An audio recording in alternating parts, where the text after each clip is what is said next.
ये कहानी एक गरीब दर्जन की है जो अपनी मेहनत से अपने परिवार का पेट पाल रही थी। वह एक छोटी सी सिलाई की दुकान चलाती थी और पूरे मोहल्ले में उसकी सिलाई की खूब तारीफ थी। उसकी सिलाई इतनी बेहतरीन थी कि गांव की सबसे अमीर जमींदार की बेगम भी अपने कपड़े उसी से सिलवाती थी। एक दिन उसने देखा कि उसकी बनाई हुई सिलाई किए हुए कपड़े तैयार थे, लेकिन जमींदार की बेगम ने उन्हें लेने के लिए किसी को नहीं भेजा। घर में उसके अब्बा की तबीयत बहुत खराब थी और उसे उनकी दवाइयां लानी थी। वह कपड़े लेकर खुद हवेली पहुंच गई। वहां जाकर उसने देखा कि बेगम साहिबा अभी तक नहीं आई थी। वह 1 घंटे तक इंतजार करती रही। फिर आखिरकार बेगम साहिबा सीढ़ियों से नीचे उतरती नजर आई। बेगम साहिबा ने सुर्ख लाल साड़ी पहन रखी थी, भारी भरकम गुलूबंद गले में झूल रहा था और वह नाज नखरों से चलती हुई आ रही थी। उन्होंने तिरछी निगाहों से देखा और तंज भरे लहजे में बोली, इस बार बहुत देर कर दी तुमने साड़ियां सिलने में। दर्जन घबराई, तुरंत सफाई दी। बेगम साहिबा, मैंने तो 2 दिन पहले ही सिलाई पूरी कर ली थी। सोचा कि आपकी नौकरानी आकर ले जाएगी, लेकिन जब वह नहीं आई तो मैं खुद ही ले आई। बेगम साहिबा ने गुस्से से होंठ भींच लिए और बड़बड़ाते हुए बोली, इस सकीना की बच्ची को तो आने दो, उससे पूछती हूँ। फिर वह एक एक करके कपड़े खोलकर देखने लगी। थोड़ी देर बाद उनकी त्योरियां कुछ कम हुई और तारीफ करते हुए बोली, सिलाई तो बहुत अच्छी की है, पहनकर देखूंगी कि फिटिंग ठीक है या नहीं। दर्जन ने राहत की सांस ली। उसे लगा कि अब उसे मेहनत की मजदूरी मिल जाएगी। लेकिन तभी हवेली के एक कोने से शोरगुल उठा। ऐसा लग रहा था जैसे कोई बड़ा हंगामा हो गया हो। सारे मुलाजिम उस ओर दौड़ पड़े। किसी के हाथ में मोटा डंडा था तो किसी के हाथ में लाठी। बेगम साहिबा भी बेचैनी से उठ खड़ी हुई और चौकीदार को बुलाकर पूछा, क्या हुआ? चौकीदार घबराई आवाज में बोला, बेगम साहिबा, अभी अभी माली ने लॉन में बहुत बड़ा इच्छाधारी नाग देखा है। वह एक दरख्त से लिपटा हुआ बैठा था। शुक्र है कि माली ने देख लिया, जल्दी ही उसे पकड़ लेंगे। इतना सुनते ही हवेली के सारे लोग इकट्ठा हो गए। दर्जन भी घबरा गई, लेकिन उसे अपनी मजदूरी की फिक्र थी। वह कांपती आवाज में बोली, बेगम साहिबा, पैसे दे दीजिए, मुझे जाना है। बेगम साहिबा ने एक नजर उस पर डाली और लापरवाही से बोली, हाँ, मैं सकीना के हाथ पैसे भिजवा दूंगी, और भी कपड़े सिलवाने हैं तुमसे। दर्जन की उम्मीदें टूट गईं। वह मायूस होकर हवेली से निकली और पड़ोस की खाला रुकैया से उधार मांगने चली गई। लेकिन खाला ने उसे तिरस्कार भरी नजरों से देखा और गुस्से से बोली, हम कोई बैंक नहीं है जो हर बार तुम्हें उधार दें। लेकिन उनकी बड़ी बेटी नगीना बाजी मेहरबान थी। उन्होंने दर्जन को पैसे दे दिए। दर्जन ने तशकुर भरी नजरों से उन्हें देखा और जल्द वापस करने का वादा किया। घर आकर उसने अब्बा की दवाइयां खरीदी और थोड़ी सब्जी भी ले आई। अब्बा चारपाई पर लेटे थे और छोटा भाई सुहेल ट्यूशन से लौट आया था। ये तीनों ही एक दूसरे का सहारा थे। अम्मा का इंतकाल कब का हो चुका था और अब्बा मजूर हो चुके थे। अगर दर्जन के हाथ में सिलाई का हुनर ना होता तो शायद वे भूखे मर जाते। रात को जब वह अब्बा को हवेली में नाग दिखने वाली बात बता रही थी तो उनके चेहरे पर अजीब सा तनाव आ गया। उन्होंने धीरे से कहा, एक दिन तो उसे लौटना ही था, आखिर कब तक वह बदला लिए बिना रह सकता था? दर्जन चौंकी। अब्बा, आप क्या कह रहे हैं? अब्बा ने गहरी सांस ली और बोले, अगर उन्होंने उसे मार दिया तो वह फिर लौटेगा। इच्छाधारी नाग कभी नहीं मरता, 100 साल बाद फिर से जन्म लेता है। दर्जन हंस दी। अब्बा, आप भी ना, ये सब बस किस्से कहानियां हैं। मगर अब्बा के चेहरे की गंभीरता उसे उलझन में डाल रही थी। शाम ढलते ही मौसम अचानक बिगड़ गया। तेज आंधी और लाल मिट्टी के गुब्बार से घर की कच्ची दीवारें कांप उठी। नफीसा को डर लगने लगा। उसने फौरन सुहेल को अंदर बुलाया और अब्बा की चारपाई कमरे में बिछा दी। रात काफी बढ़ चुकी थी जब अचानक दरवाजे पर जोर की दस्तक हुई। नफीसा चौंक उठी। इतनी रात को कौन आ सकता था? अंदर से ही आवाज लगाई, कौन है? बाहर से भारी आवाज आई, मुसाफिर हूं, झकमी हालत में हूं, एक रात की पनाह चाहिए। नफीसा जानती थी कि उनका घर मुसाफिरों के लिए रास्ता था, मगर इतनी रात को किसी अजनबी को अंदर बुलाना ठीक होगा? मगर जब उसने दरवाजा खोला तो सामने खड़े नौजवान को देखकर उसकी सांसें थम गईं। गहरी हरी आंखें, गोरी चिट्टी रंगत और एक शहजादे जैसी शख्सियत। लेकिन उसका हाल बुरा था। जिस्म पर जगह जगह गहरे जख्म थे, कपड़े खून में सने हुए थे। नफीसा घबराकर बोली, आपको इतनी चोट कैसे लगी? वह बोला, लोगों ने मारा है, कोई हिस्सा नहीं छोड़ा, लेकिन मैं भी उन्हें नहीं छोड़ूंगा। उसकी आवाज में अजीब सी दहशत थी। नफीसा ने दरवाजा खोलकर उसे अंदर आने दिया। वह पिलर के पास बैठ गया। नफीसा सोच रही थी कि अब्बा को जगा दे, मगर फिर ख्याल आया कि उनकी तबीयत खराब है। क्या आपके पास कोई कपड़ा होगा? उसने पूछा। नफीसा के पास सिर्फ नए कपड़े थे, मगर उसे अपना पुराना दुपट्टा याद आ गया। उसने वो दुपट्टा निकालकर उसे दे दिया। उसके हाथ जख्मी थे, इसलिए नफीसा खुद उसकी मरहम पट्टी करने लगी। उसका दिल जोर जोर से धड़क रहा था। इतनी करीबी से उसने पहले कभी किसी गैर मर्द को नहीं देखा था। वह चुपचाप बैठा था, जैसे अपना सब कुछ हार चुका हो। नफीसा ने उससे खाने का पूछा तो वह बोला, अगर थोड़ा खाना मिल जाए तो बड़ी मेहरबानी होगी। नफीसा ने जल्दी से रात का बचा हुआ खाना लाकर दे दिया। उसे देखकर वह सोचने लगी कि इतना खूबसूरत आदमी गांव में किसके घर आया होगा। उसकी आंखें किसी आम इंसान की नहीं लग रही थीं। वह बोला, आपको मेरी वजह से आधी रात को तकलीफ हुई, इसके लिए माफी चाहता हूँ, मगर क्या करूँ, बड़ी मुश्किल से जान बचाकर यहाँ भागा हूँ, वरना वह लोग मुझे मार डालते। नफीसा परेशान हो गई। आपके दुश्मन इसी गांव के हैं? उसने सिर हिलाया। मैं ज्यादा कुछ नहीं बता सकता, मगर आप मुझ पर एक एहसान कर सकती हैं। जब तक मेरे जख्म ठीक न हो जाएं, मुझे इस घर में रहने दें और किसी को मेरे बारे में मत बताइएगा। नफीसा ने बिना सोचे कहा, आप जितने दिन चाहें यहाँ रह सकते हैं, हमारे घर में कोई आता जाता नहीं। वह तशना निगाहों से उसे देखता रहा, फिर जमीन पर लेट गया। शायद थकान हद से ज्यादा थी।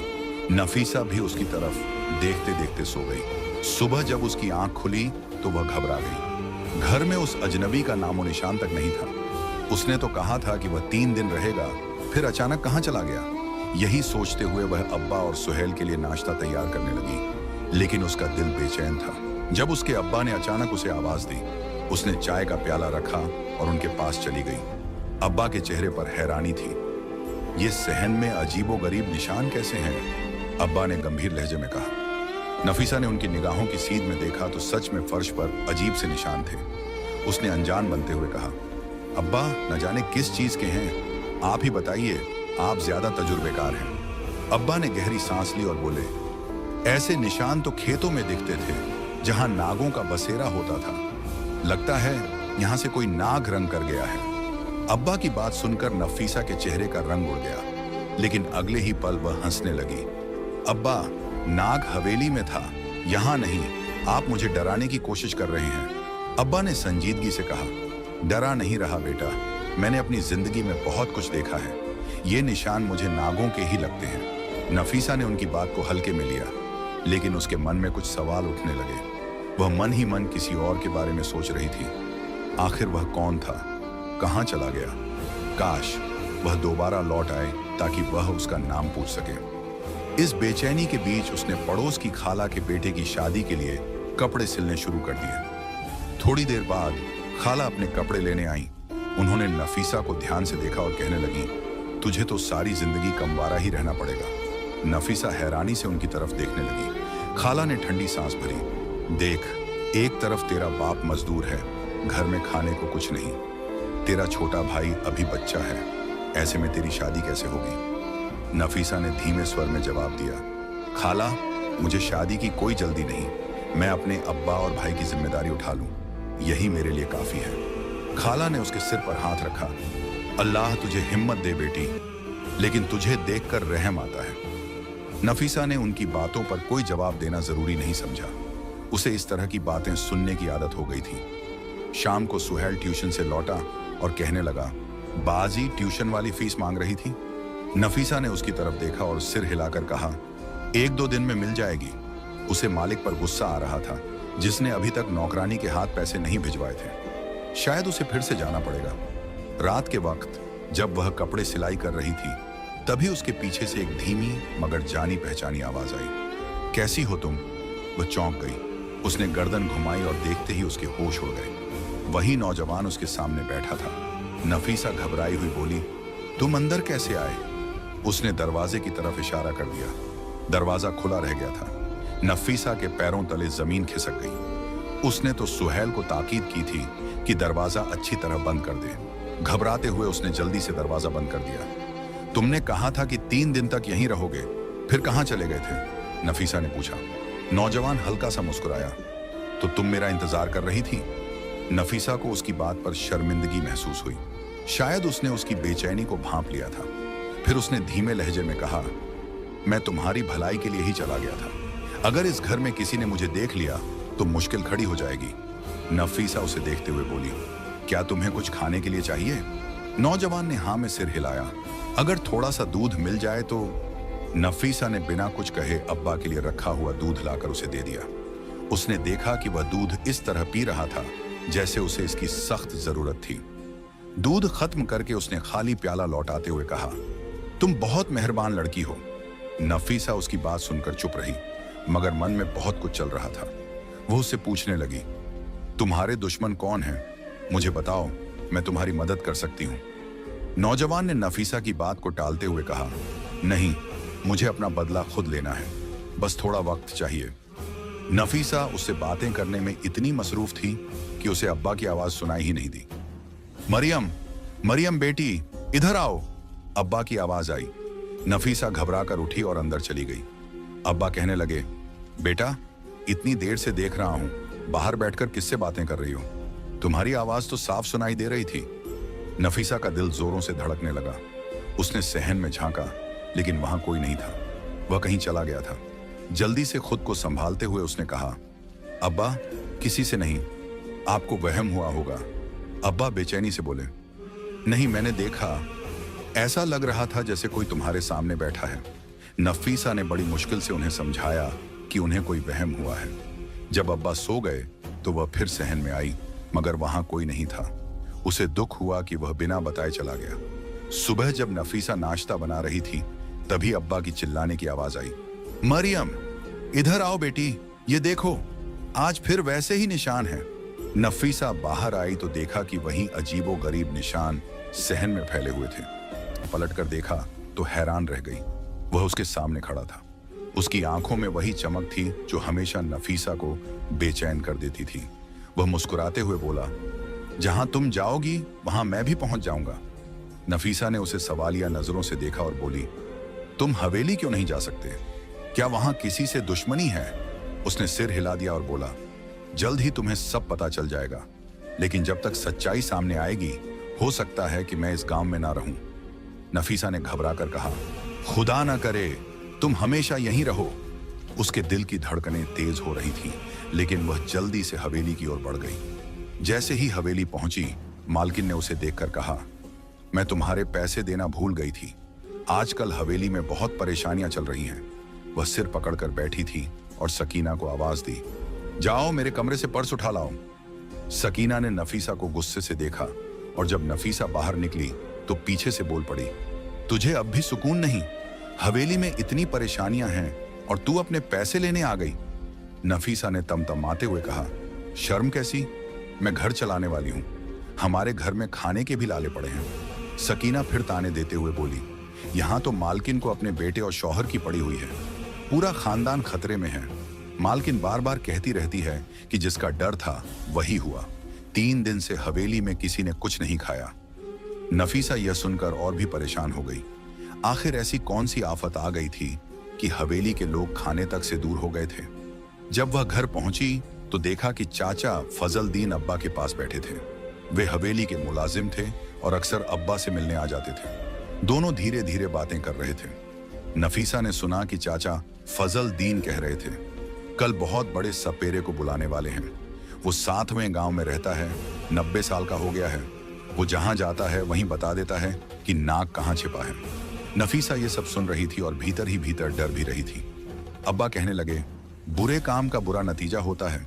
उन्हें सोचना चाहिए था कि 20 साल बाद वह फिर लौटेगा और तबाही देखा। फिर बिना कुछ कहे उठकर चला गया। मैं फिर आऊंगा कहकर वह रात के अंधेरे में गायब हो गया। अगले दिन फजलदीन चाचा नाफिसा के अब्बा के पास आया। वह कहने लगा, चल आज सपेरा पूरे गांव में नाग को तलाश करेगा, तुझे भी यह तमाशा देखना चाहिए। अब्बा पहले तो इनकार करने लगे, लेकिन फजलदीन ने उनके कान में कुछ कहा और वह फौरन तैयार हो गए। थोड़ी देर बाद फजलदीन और अब्बा बाहर गए, लेकिन जब लौटे तो अब्बा बेचैन थे। वह बड़बड़ा रहे थे, पूरे गांव में ढूंढ लिया लेकिन वह जख्मी नाग कहीं नहीं मिला। नाफिसा समझ नहीं पाई कि अब्बा इतने परेशान क्यों थे, लेकिन अगले दिन जो हुआ उसने सबके होश उड़ा दिया। हवेली का मालिक अपने आदमियों के साथ उनके दरवाजे पर खड़ा था। साथ में एक बूढ़ा सपेरा भी था। हवेली का मालिक गुस्से से गरजा, नूरुद्दीन, तूने उस नाग को इस घर में छुपा कर रखा है। फजलदीन ने सब बता दिया है। अब्बा का सर झुका हुआ था। मैं कुछ नहीं जानता, उन्होंने धीरे से कहा। मालिक हंस पड़ा। अगर मेरी बात सच निकली तो सजा के लिए तैयार रहना। मैं मुर्दों को भी कब्र से निकाल सकता हूं। तभी सपेरे की बीन गूंज उठी। अचानक दीवार के पास एक लंबा मोटा नाग दिखाई दिया। वह झाड़ियों के पीछे जाकर गायब हो गया।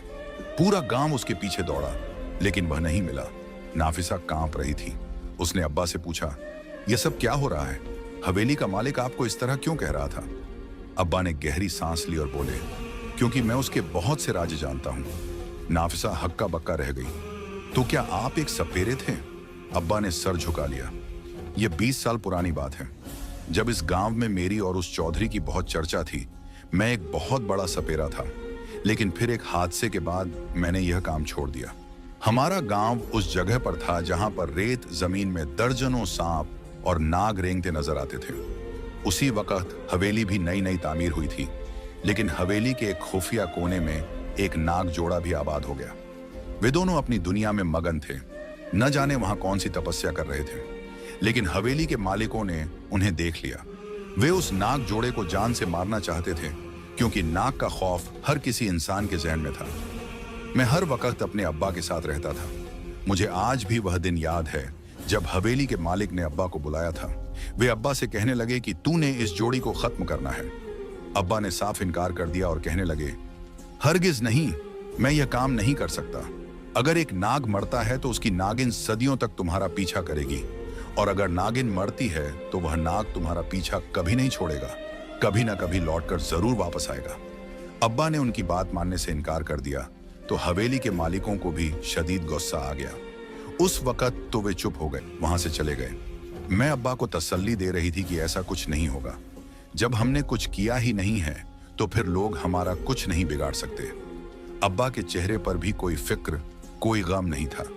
रात को मैं सिलाई मशीन पर बैठी अपने कपड़े सिल रही थी, जब अचानक मुझे अपने पीछे आहट सी महसूस हुई।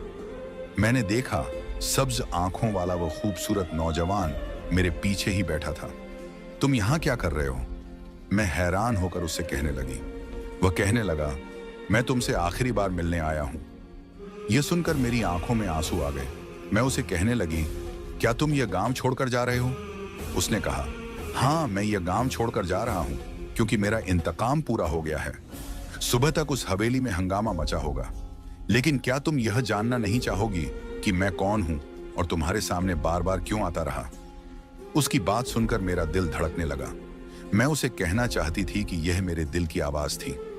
वह बार बार मेरे सामने आ रहा था, क्योंकि सच में ही मैं उसे दिल ही दिल में मोहब्बत करने लगी थी। फिर उसने मुझे गौर से देखा और कहने लगा, तुम अपने अब्बा से पूछ लेना मेरे बारे में कि मैं कौन हूं। वे मुझे ना सिर्फ जानते हैं बल्कि पहचानते भी हैं। अचानक उसकी सब्ज आंखें चमकने लगी।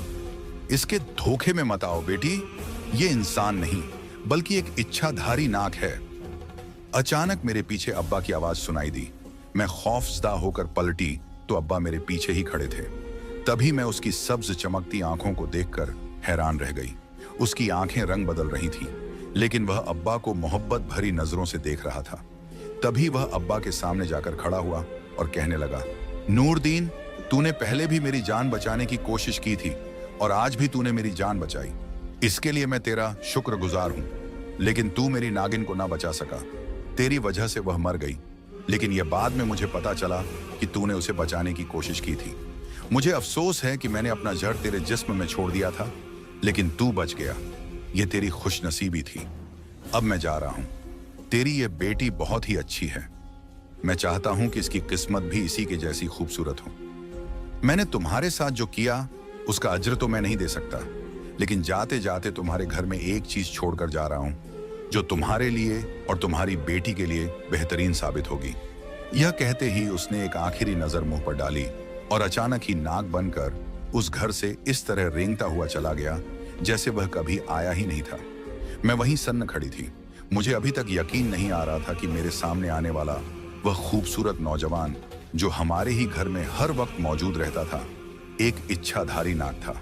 मैं अभी तक सदमे की कैफियत में खड़ी थी। अब्बा ने ही मुझे कंधे से हिलाकर अपनी तरफ मुतवज्जा किया और कहने लगे, इसने अपना बदला ले लिया है, अब ना जाने सुबह कैसी कयामत आने वाली है। अब यह तो सुबह ही पता चलेगा। पूरी रात हम दोनों बाप बेटी बेचैनी से जागते रहे, लेकिन सुबह जो खबर मिली उसे सुनकर हमारे होश उड़ गए थे। हवेली का मालिक मर गया था, उसे किसी जहरीले नाग ने डस लिया था। यह खबर सबके लिए बहुत बड़ी थी। फिर उस दिन अब्बा कहने लगे, हम यह गांव छोड़कर चलते हैं, इससे पहले कि लोग इल्जाम हमारी तरफ लगाएं। अब्बा परेशान थे। मैं जल्दी जल्दी घर का सारा सामान समेटने लगी, लेकिन अचानक मेरी नजर एक चमकती हुई खूबसूरत चीज पर पड़ी। मैंने जैसे ही उसे उठाकर देखा, अब्बा उसे पहचान गए। यह हीरा है जो नाग हमारे लिए छोड़कर गया है। मुझे यकीन नहीं हुआ। अब्बा ने उसे संभालकर अपनी हथेली पर रखा और फिर उसे एक सफेद कपड़े में लपेट लिया। हमने यह गांव छोड़ दिया। शहर में आकर हमने अपनी नई जिंदगी का आगाज किया। उस नाग के दिए हुए हीरे ने हमारी जिंदगी ही बदल दी। उसकी कीमत करोड़ों में थी। अब्बा का इलाज हो गया। सुहेल अच्छे स्कूल में तालीम हासिल करने लगा, जबकि मैंने अपना बहुत बड़ा बुटीक खोल लिया। अब वह शहर का मशहूर और मारूफ बुटीक मेरे नाम पर था। कोई यह नहीं कह सकता था कि यह लड़की कभी एक गरीब दर्जिन थी जो चंद पैसों के लिए मारी मारी फिरती थी। अब्बा मुझसे कहते, अब तू भी शादी कर ले, अपनी जिंदगी का नया आगाज कर। लेकिन मैं अब्बा को कैसे कहती कि उस हरी आंखों वाले नाग ने मेरा दिल अपने कब्जे में कर लिया था। भले ही वह एक नाग था, लेकिन वह मेरी जिंदगी में आने वाला पहला शख्स था